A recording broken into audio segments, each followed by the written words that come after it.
Ar alkoholis įtakoja miego kokybę moterims menopauzės laikotarpyje?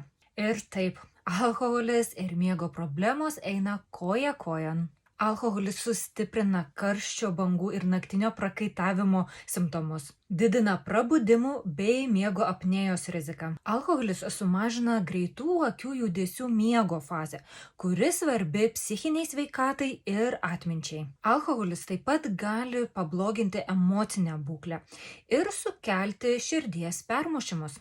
Tad kokios būtų rekomendacijos? Pirma, rinkitės ekologišką vyną, kuriame būtų mažiau cukraus ir alkoholio. Tarp alkoholio vartojimo gerkite vandenį arba gazuotą vandenį.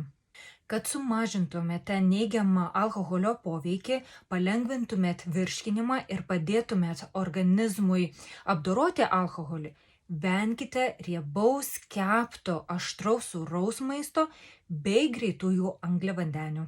Jei menopauzės tema tau yra aktuali, kviečiu pasekti.